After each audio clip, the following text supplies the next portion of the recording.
décida, Frédéric et Valentine. Une grande décision et un examen de passage. Deuxième partie. Quand ils sortirent vers 12h30, ils se rendirent compte qu'il avait plu. Heureusement, si le ciel restait couvert, ils purent se rendre tranquillement vers le quartier de la gare sans se faire mouiller. Valentine fit passer Frédéric par des endroits qu'il ne connaissait pas encore, comme la place de la Rougemare, avec la maison du Vieux-Logis, une des 5 maisons à pans de bois historiques de la ville, et quelques hôtels particuliers. Sur cette place oblongue, bordée de platanes, l'ancien prieuré Saint-Louis de la Rougemare abritait le théâtre de la chapelle Saint-Louis. Leurs pas les menèrent vers la rue du Donjon, où se trouvait le dernier vestige du château de Rouen. Derrière ses fenêtres étroites et ses murs épais, Jeanne d'Arc, dont la tour portait le nom, avait été menacée de torture au cours de son procès. Ils arrivèrent dans la boulangerie de la rue Verte peu de temps avant la fermeture. Les parents de Valentine habitaient juste au-dessus. Pendant que sa mère et la vendeuse s'occupaient de la fermeture, la jeune femme fit visiter le Fournil à Frédéric. Il se retrouva dans un environnement nouveau pour lui, entre pétrins, balances, diviseuses, façonneuses, laminoirs, chambres de pouce, enfourneurs des fourneurs, pelles, fours, etc. Mais ce qui dominait le tout était la bonne odeur du pain. Quand j'étais gamine, je venais souvent dans le Fournil. Avec Rudy, on adorait escalader les sacs de farine ou grimper dans le pétrin où mon père nous faisait tourner à toute vitesse, comme dans un manège. Je rendais aussi quelques services, comme gratter le pétrin et le bras avant de les nettoyer, graisser les plaques, rouler les toiles, et même sortir le pain du four ou servir au magasin. Bien sûr, je chipais les barres de chocolat qui servent pour les pains au chocolat, ou bien des carambars dans le magasin. Bravo! Mais dis-moi, vous avez été séparés un moment avec Rudy? C'est vrai, nous avons été séparés en CP. Nous nous sommes retrouvés en 5e, mais nous continuions à nous voir pendant les vacances. Pendant ce temps, Véronique, la mère de Valentine, les avait rejoints. Elle avait d'emblée embrassé Frédéric sur chaque joue avant de faire un clin d'œil à sa fille. « Je comprends pourquoi tu as craqué pour lui, lui murmura-t-elle, avant de se rapprocher de l'oreille de Valentine pour ajouter « Souviens-toi de ce que je t'ai toujours dit pour le bonheur d'un couple. Tu sais, le dicton de ta grand-mère. » « Oh oui, maman, je connais bien le dicton de grand-mère. » Ils rejoignirent le père de la jeune femme qui finissait de nettoyer le laboratoire de pâtisserie avec son apprenti, pendant que l'ouvrier boulanger s'occupait du rangement du Fournil. Louis Tullier serra chaleureusement la main de Frédéric. « Ce n'est pas le même genre de labo qu'à l'hosto, hein ? » ?»« Effectivement, mais les normes d'hygiène y sont tout aussi importantes. »« Pas faux, » répondit Louis avant de se tourner vers sa femme. « Montez tous les 3, je vous rejoins d'ici 10 minutes. » Il était près de 13h30 quand ils se retrouvèrent tous les 4 dans le séjour des Tuiliers. Véronique avait anticipé dans la matinée et tout était prêt pour leur repas dominical. Frédéric se sentit rapidement à l'aise avec ses futurs beaux-parents, qui apprirent la nouvelle du futur mariage de leur fille avec surprise. Mais une fois remis de leurs émotions, ils acceptèrent le projet avec un enthousiasme sincère. Toutefois, le court délai que Frédéric souhaitait leur fit un peu peur. Organiser un mariage en 2 mois était un challenge qu'ils étaient cependant prêts à relever pour le bonheur de leur fille unique. Quand Frédéric complimenta en outre Véronique sur sa cuisine, cette dernière fondit littéralement pour son futur gendre. « Maman, où ai-je été baptisée ?» demanda soudain Valentine. « À l'abbatiale Saint-Ouen, ma chérie. À l'époque, nous habitions rue Bourg-l'Abbé. Pourquoi ? » ?»« Pour savoir où demander mon certificat de baptême. Nous envisageons de nous marier à l'église pour te faire plaisir et aussi à la mère de Frédéric. » « Mais je croyais que Frédéric était divorcé. » Le jeune médecin réexpliqua donc que sa première femme était de confession juive, qu'il n'avait jamais été marié à l'église ou à la synagogue et que rien ne s'opposait à un mariage religieux avec Valentine. « J'aurais peut-être dû éviter le rôti de porc avec mes pommes boulangères, » s'exclama Véronique, gênée en se tournant vers Frédéric. « Rassurez-vous, bien sûr, mon ex est juive, et mangeait des aliments cachers comme ses parents, donc évidemment pas de porc, de boudin, de crustacés ou de mollusques par exemple, mais pas moi. Donc, je me rattrapais au restaurant du personnel de l'hôpital, au moins pour le porc et le boudin, même si la bouffe n'y est pas terrible, que ce soit à Paris ou à Rouen, répliqua Frédéric en riant. Pour les fruits de mer, j'allais chez mes parents, ma sœur, ou bien au resto. Pourquoi voulez-vous vous marier si vite tous les deux demanda Louis Tuillier. J'aime Valentine depuis notre première rencontre en décembre. Plus j'apprenais à la connaître, plus je l'aimais, au point de ne plus pouvoir envisager vivre sans elle à mes côtés. Mon premier mariage était ni plus ni moins qu'un mariage de convenance.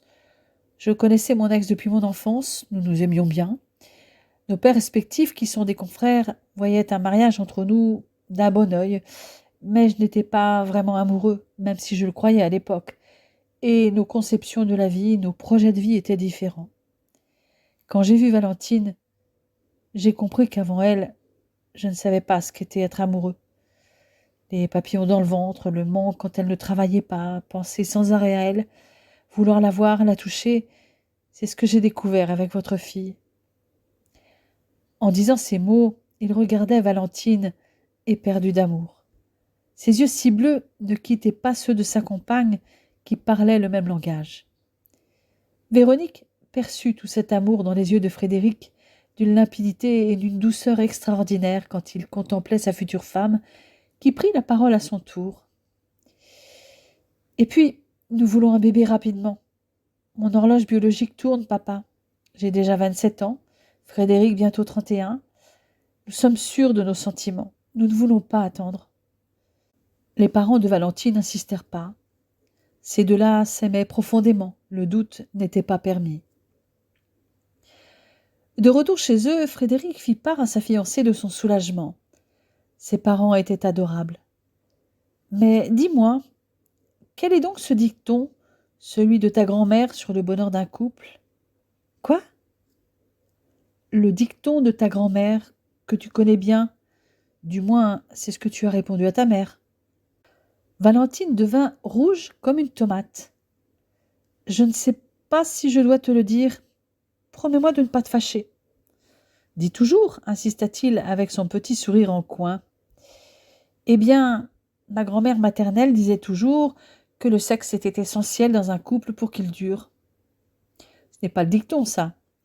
Mais je commence à comprendre de quoi il est question. Allez, lance-toi. Selon ce dicton, les hommes sont comme les casseroles, il faut savoir par où les prendre. Enfin, ma grand-mère était encore plus précise, car elle disait, je cite, « Il faut les tenir par la queue », précisa la jeune femme, un peu gênée. Frédéric éclata de rire devant sa mine embarrassée, puis il enlaça sa taille et pressa ses lèvres sur celles de sa compagne, avant de planter ses yeux bleus dans son regard vert. « Eh bien, je crois que tu t'y prends très bien avec moi. Ta grand-mère peut être fière de toi. » Le lendemain du déjeuner dominical avec ses parents, comme elle travaillait d'après-midi, Valentine se rendit à l'hôtel de ville retirer un dossier pour le mariage. Elle posta aussi sa demande de certificat de baptême auprès de l'archevêché et prit rendez-vous auprès du secrétariat de la paroisse correspondant à leur lieu de résidence. Ils avaient obtenu un rendez-vous avec un prêtre le jeudi 18 avril et eurent beaucoup de chance. Une date en juin était disponible, le 29. Leur dossier fut complété avec la réception du certificat de baptême de Valentine le 22 avril. Il ne restait plus que le parcours de préparation qui aurait lieu en soirée eu égard à leur profession quelque peu envahissante. Les témoins avaient aussi été sollicités et le dossier pour l'hôtel de ville fut bouclé en un rien de temps. Valentine ne savait pas trop à quoi s'attendre lors de sa première rencontre avec ses futurs beaux-parents ce dimanche 28 avril 1985. Elle était un peu anxieuse, mais bien décidée à être elle-même. Ils arrivèrent vers 10h30 à Hermanville-sur-Mer. Les parents de Frédéric habitaient une grande maison de pierre du XIXe siècle dans un parc clos de murs. Victoire était déjà là, avec son mari Nicolas et Virginie, qui sauta au cou de Valentine dès son arrivée. Son accueil mit du baume au cœur de la jeune infirmière, qui la serra dans ses bras pour un câlin. Les parents de Frédéric observaient la scène. Quand Virginie la lâcha, elle put enfin serrer la main de ses futurs beaux-parents. Catherine, la mère du jeune homme, était tout sourire. « Victoire m'avait dit que tu étais ravissante, mais elle était en dessous de la vérité. En tout cas, sois la bienvenue. » La jeune infirmière la remercia avec un sourire timide, car en serrant la main d'Étienne Hacheret, elle avait ressenti beaucoup de réserve. Elle se rapprocha un peu plus de Frédéric, qui lui avait enlacé la taille. « Fred, dit Catherine, en attendant l'heure du repas, si tu faisais visiter la propriété à Valentine. »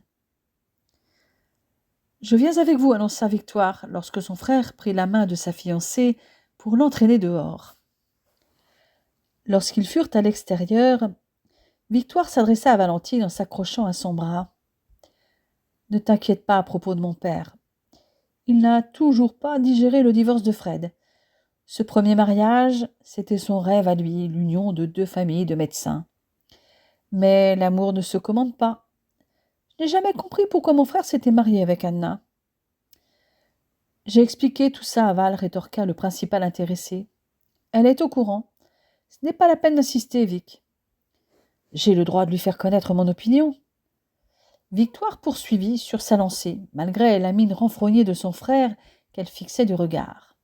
« J'ai su dès le départ que ça allait foirer. Tu voulais faire plaisir à papa. Remarque, ça a été un moyen efficace de lui faire accepter que tu ne deviennes pas chirurgien. »« Ah, parce que ton père voulait que tu sois chirurgien, intervint Valentine. Eh oui, mais pas moi. »« Je peux continuer et donner mon avis sur ton erreur de jeunesse, insista Victoire. Frédéric haussa les sourcils et ne répondit rien. Sa sœur reprit donc son argumentaire. Fred et Anna faisaient partie du même cercle d'amis au lycée, du même milieu aussi, mais ils n'étaient pas proches pour autant. Mon petit frère a connu bien d'autres filles lorsqu'il a commencé ses études à Paris. Anna et lui se sont retrouvés lorsqu'elle a été recrutée dans une grande multinationale à Paris. Fred terminait sa 2e année d'internat. Il attirait physiquement Anna, et cette année-là, c'est devenu réciproque. Mais il manquait une chose importante. « Quoi donc ?» demanda Valentine, même si elle connaissait déjà des éléments de réponse, tels les projets et les conceptions de vie différents évoqués par Frédéric. Cette étincelle dans les yeux qui montre qu'une personne est amoureuse. Même le jour du mariage, elle était absente. Pour la première fois, j'ai vu cette étincelle dans les yeux de mon frère, en février cette année. Et il y a un autre aspect dont il ne t'a certainement pas parlé. Anna ne supporte pas les enfants. J'imagine que tu ne l'as pas évoqué, n'est-ce pas, Fred ? Victoire regarda brièvement son frère avant de se tourner de nouveau vers Valentine. Celle-ci semblait interloquée par la déclaration de sa future belle-sœur. Pour Fred, sa nièce est très importante depuis qu'elle est née en 1978. C'est un vrai tonton gâteau. Or, mademoiselle Anna Toledano ne s'est jamais intéressée à ma fille.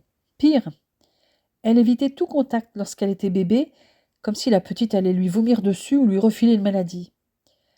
Bien sûr, elle ne l'a pas montré au début. Elle maintenait une certaine distance. Comme Virginie n'avait que 4 mois lorsque Fred a épousé Anna, nous nous disions qu'elle n'était pas en confiance avec les bébés. Mais au fil du temps, ça ne s'est pas arrangé. Bien au contraire. Il était évident que les enfants l'agaçaient. Vic a raison, finit par dire Frédéric. Je venais voir Virginie seule. Mon ex était quelqu'un de très centré sur elle-même et sur sa carrière. Mais ça, je te l'ai dit. Donc, à Val d'Isère, primo, j'ai vu mon frère ne pas te lâcher des yeux avec des regards éperdus d'amour. Secondo, je t'ai vu t'occuper de ma fille sur les pistes. J'ai senti Virginie très à l'aise. Toute ton attention était tournée vers elle, et manifestement pas pour faire plaisir à Fred. Tu es un vrai rayon de soleil, Val, et tu as le don de rendre les gens heureux autour de toi. Tertio, tu aimes mon frère, et tu as la même étincelle dans les yeux quand tu le regardes. Et je suis certaine que tu vas parvenir à séduire mon bourgeois de père.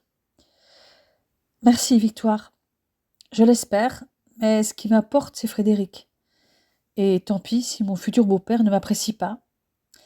C'est bizarre parce que d'habitude, ce sont les belles-mères qui détestent leur bru, dit Valentine en souriant.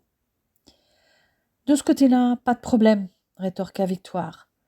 En revanche, attends-toi à un bombardement de questions, pour te connaître de la part de ma mère, pour t'évaluer de la part de mon père. Un examen de passage, quoi. C'est ça. Au moins, je suis prévenue. Bien, je retourne à l'intérieur aider maman. Je te laisse continuer la visite avec Fred. Le jeune médecin prit la main de sa future femme et l'emmena d'abord vers une dépendance d'une 60aine de mètres carrés, où la jeune femme découvrit un appartement composé d'une cuisine, d'un séjour avec une mezzanine, 2 chambres et une salle de bain. Juste à côté, il y avait un grand garage et un atelier. Ils avaient ensuite flâné un peu dans les allées du parc. Valentine n'avait pas dit un mot depuis le départ de Vic. Frédéric la sentait tendue et elle était très pâle. Il s'arrêta et lui fit face, posant ses mains sur ses épaules. « Ça n'a pas l'air d'aller. »« Eh bien, si tu étais anxieux avant de rencontrer mes parents, moi j'ai carrément droit à un examen de passage en bonne et due forme. » Le jeune homme la prit dans ses bras et la sentit trembler comme une feuille. Elle releva la tête et le regarda droit dans les yeux. « J'ai peur, Frédéric. Je ne sais plus où j'en suis. »« De quoi as-tu peur ? Avec tout ce que vient de dire ta sœur, j'en viens à me demander si tu ne veux pas plus m'épouser pour avoir un enfant que par amour pour moi. Mais le pire dans tout ça, c'est que je suis prête à le faire parce que, moi, je t'aime. Bon sang, mais je ne veux pas me marier avec toi pour avoir un enfant. Je veux un enfant de toi parce que je t'aime, toi. Tu dois me croire. » Il criait presque, submergé soudain par l'angoisse. « Viens avec moi, je veux te montrer quelque chose. » Il l'entraîna presque en courant vers la maison et l'emmena jusqu'à sa chambre d'adolescent. Sous le regard médusé de Valentine, il tâtonna sous le bureau, apparemment à la recherche d'une cachette, et en retira une clé, avec laquelle il ouvrit le tiroir du bas. Il en extirpa un carnet noir qu'il lui mit entre les mains. « Qu'est-ce que c'est » l'interrogea-t-elle. « Mon journal. Je ne l'ai jamais montré à qui que ce soit. Logique, puisque c'est un journal intime. Je te le confie, toi seul as le droit de le lire. Tu comprendras alors qui je suis. Je n'écris pas souvent dedans, seulement à l'occasion d'événements particuliers qui m'ont marqué. Tu pourras prendre le temps de le lire dans son intégralité si tu veux plus tard. Mais ouvre-le à l'année 1978, s'il te plaît. » Elle s'exécuta. 1978 était l'année de son mariage. Certaines phrases lui sautèrent aux yeux. Anna est devenue plutôt attirante. Je l'aime bien. Je ne suis pas amoureux fou, mais j'ai envie de tenter l'expérience. Qui vivra verra. J'ai l'impression de faire une connerie. Pourtant, j'ai dit oui. 1979. Je me sens mieux au travail qu'à la maison. Pourquoi ai-je épousé Anna ? Nous n'avons rien en commun. 1980. Ça y est, fini l'internat de médecine interne. J'ai décidé de finalement faire mon clinica dans un service de maladies infectieuses et tropicales. J'ai annoncé ma décision à mon père, il n'est pas ravi. Il a gagné avec le mariage, mais en ce qui concerne mon avenir professionnel, il ne le décidera pas pour moi. Anna est encore plus énervée que mon père, elle qui a peur des microbes. C'est trop drôle. Mon choix des maladies infectieuses serait-il un acte manqué ? Pour l'emmerder. 1982. Je ne supporte plus cette situation. Même au lit, je m'ennuie. Elle ne s'intéresse qu'à elle. Finalement, je crois que je n'ai jamais été amoureux d'elle. Je l'ai cru, mais je n'ai jamais ressenti tout ce qu'on raconte dans la littérature et tout le tintouin. Peut-être un jour. C'est décidé. Je mets les voiles.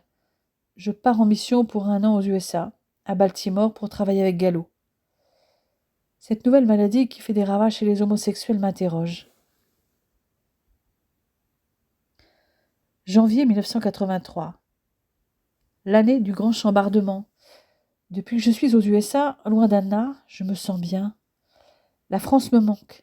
Ma sœur et ma nièce aussi, mais pas ma femme. Septembre 1983. À peine revenue des States, j'ai annoncé à Anna que je voulais divorcer. Elle a fini par accepter. Reste à prévenir mes parents. Mon annonce a fait l'effet d'une bombe sur mon père. Un divorce, quelle horreur! Enfin libre. 1984. Olivier est à Rouen depuis l'année dernière. Il me tanne pour que je choisisse le CHU de Rouen pour mon premier poste de PH. Pourquoi pas? Quitter Paris, le rêve. Et pas trop loin de Vic pour voir ma nièce. Novembre 1984. Ça y est, j'ai le poste de Rouen. J'ai rendez-vous mi-décembre avec le chef de service. Samedi 14 décembre. Hier, je crois que je suis tombée amoureux. La première fille que je rencontre à Rouen au CHU, c'est le coup de foudre, tel que le décrit Stendhal. Mais j'espère qu'à l'inverse de lui, il ne sera pas à sens unique. Elle est blonde, magnifique, des yeux verts à se noyer dedans, un corps de rêve. Ce que j'ai ressenti en la voyant et ensuite en discutant avec elle, je n'ai jamais rien ressenti de tel. Elle est infirmière dans mon service. Ça va être compliqué de ne pas lui sauter dessus. Valentine, je crois que je t'aime. J'ai l'impression d'être redevenue ado en relisant ce que je viens d'écrire.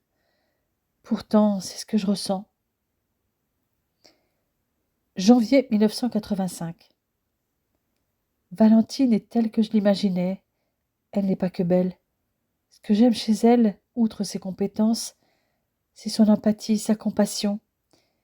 Elle s'intéresse autant que moi au sida, est très au fait des dernières publications. Je suis de plus en plus amoureux, et elle semble m'apprécier. 17 février 1985. Pour la Saint-Valentin, j'ai offert un cadeau à Valentine, anonymement. Le choc amoureux d'Alberoni. C'est idiot, pourquoi anonymement? Ce serait tellement plus simple de l'inviter à prendre un verre. En fait, j'ai peur que ce que j'éprouve ne soit pas réciproque. J'ai peur aussi de me tromper comme pour Anna. Non, impossible. Elle est tout l'opposé de mon ex. Elle est celle que j'espérais. Belle, sincère, chaleureuse. Elle a dû voir les passages soulignés dans le livre. En tout cas, elle a l'intention de le lire. Se doute-t-elle que c'est moi qui lui ai offert? J'ai vu qu'elle était en vacances la dernière semaine de février. Ne pas la voir va être une véritable torture. J'ai tellement besoin de la voir chaque jour, même de loin, de sentir son parfum à défaut de la toucher. 3 mars 1985. Rencontré par hasard Valentine à Val d'Isère le 26 février, jour de son anniversaire. Une seule journée, ou plutôt demi-journée, à skier avec elle, Vic, Virginie et Nico. Ça a tout de suite collé avec Vic. Son meilleur ami et son cousin sont aussi très sympas. Elle nous a invités pour son anniversaire, et j'ai découvert qu'elle était une talentueuse musicienne et chanteuse. Et cerise sur le gâteau, elle-même. Même Vic s'en est aperçu. Une déclaration d'amour en chanson. Je suis aux anges. Et elle m'a embrassée. J'ai été tellement surpris et ça a été tellement rapide qu'avant que je réagisse, elle était déjà partie. J'aurais tant voulu la serrer dans mes bras, la garder près de moi toute la nuit jusqu'à mon départ. Je rêve d'elle chaque nuit. J'attends son retour avec impatience. Valentine releva la tête. Elle avait des larmes plein les yeux.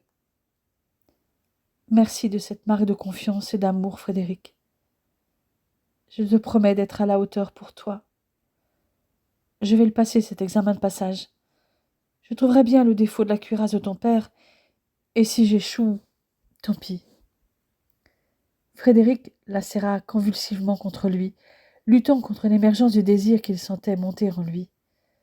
Il chercha ses lèvres pour un long baiser qui avait encore le goût salé des larmes de Valentine. Pendant le repas, ainsi que Victoire l'avait prédit, Catherine bombarda sa future belle-fille de questions. Tout y passa. Profession des parents, scolarité, loisirs, etc. La mère de Frédéric fut surprise par le parcours de Valentine. Les concours de danse, son don pour la musique et le chant vanté par Vic, le fait qu'elle parle 4 langues couramment, le mannequinat pendant ses études, son année aux États-Unis. Où étiez-vous aux États-Unis ? Dans l'Oregon, dans une petite ville proche de Portland. Les parents des enfants dont je m'occupais étaient tous les deux médecins au Providence Portland Medical Center. La région est magnifique. J'ai pu y garder mes habitudes, ski l'hiver et randonnée l'été. J'y ai aussi rencontré des personnes très intéressantes, comme le docteur Charles Dotter, malheureusement décédé en février cette année. Le père de Frédéric leva soudain les yeux vers sa future belle-fille et sortit enfin de son mutisme. « Vous voulez dire, Dotter, le père de la radiologie interventionnelle ?» Oui, c'était un ami de la famille. Justin est spécialisé dans la chirurgie cardiaque et sa femme est pédiatre. Dotter est venu quelquefois avec son épouse, Pamela, une infirmière qu'il avait rencontrée à l'hôpital pendant ses études à New York. Le docteur Jenkins, décédé lui aussi en début d'année, est venu également une fois avec son épouse Aileen, elle aussi infirmière. Il venait de prendre sa retraite suite à son AVC. Il occupait sa retraite grâce à sa passion pour les trains miniatures et continuait à écrire des articles scientifiques avec sa femme. « C'est au retour que vous avez commencé vos études d'infirmière ?» questionna encore Étienne Acheret. « Non, j'étais déjà infirmière. J'ai été diplômée en janvier 1978 et j'avais travaillé 2 ans en gastro-entérologie avant de prendre une disponibilité pour partir. Et à mon retour, j'ai été affectée en chirurgie cardiaque. Justin me tient toujours au courant des innovations technologiques aux USA. Il m'a d'ailleurs fait part des recherches du docteur Palmaz de l'Université du Texas à San Antonio, qui travaille sur une endoprothèse extensible par ballonnet, pour laquelle il devrait recevoir un brevet sous peu. Cela va certainement révolutionner les interventions coronariennes. Vous semblez passionné par ce domaine. Alors pourquoi les maladies infectieuses ? La chirurgie cardiaque était mon second poste, mais je voulais aussi voir autre chose.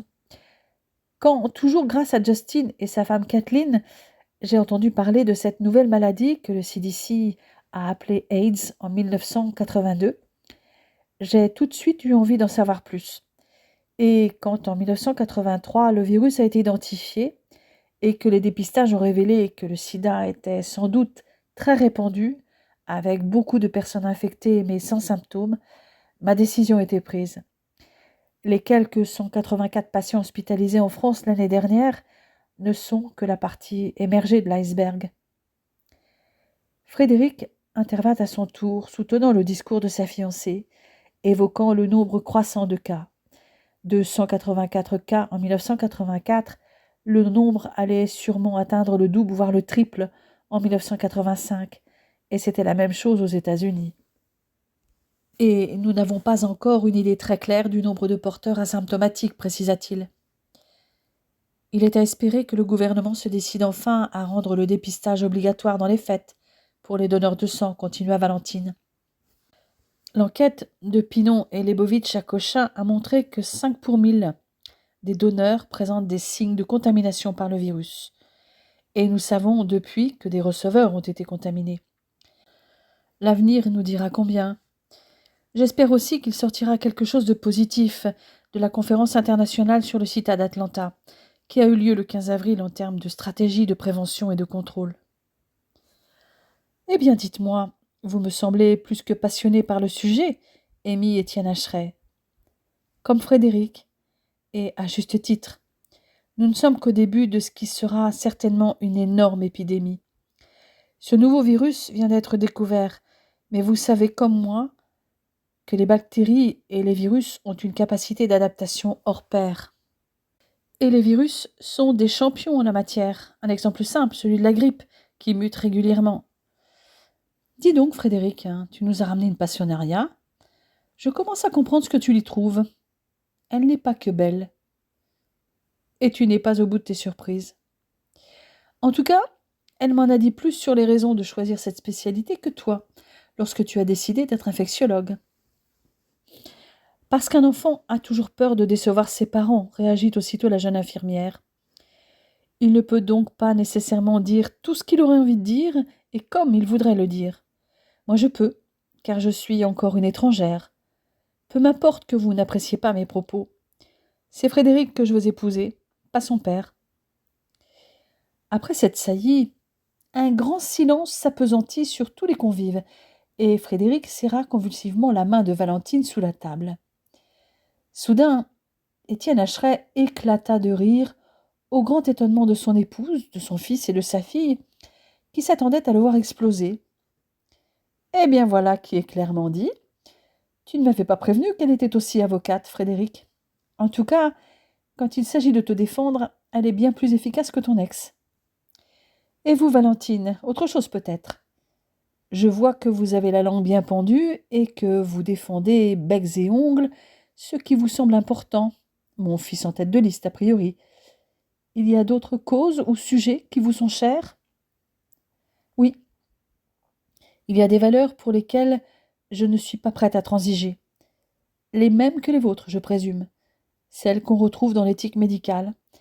Le respect du patient, qui exclut donc toute stigmatisation, comme c'est le cas avec les patients atteints de sida, qui, avec la certitude de mourir à court terme, subissent une double peine.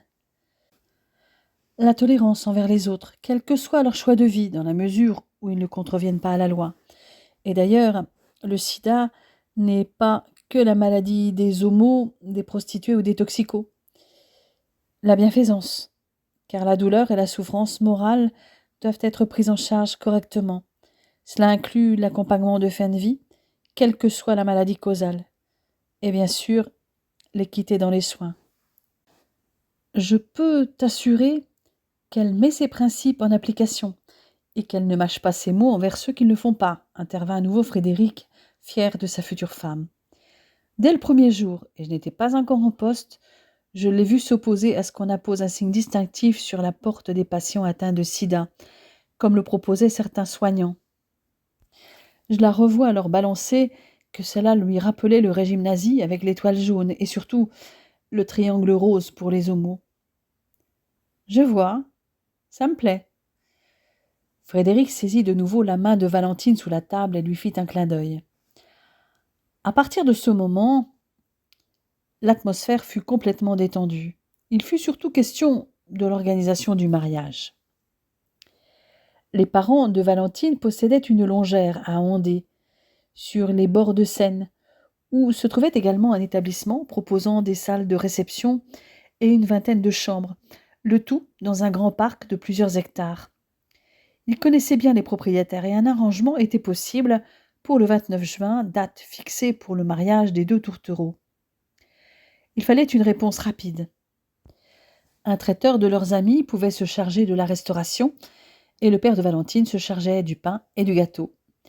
Il restait à établir la liste exacte des invités dont le nombre ne dépasserait pas 50 personnes, et le menu. Catherine, la mère de Frédéric, se faisait une joie de rencontrer Véronique avec les futurs mariés pour s'en occuper. Rudy gérait l'aspect animation avec un de ses amis DJ. Frédéric et Valentine voulaient un mariage sans chichi. Finalement, les parents des mariés se rencontreraient le dimanche suivant et déjeuneraient ensemble avant de visiter le lieu de réception, avec les mariés bien entendu.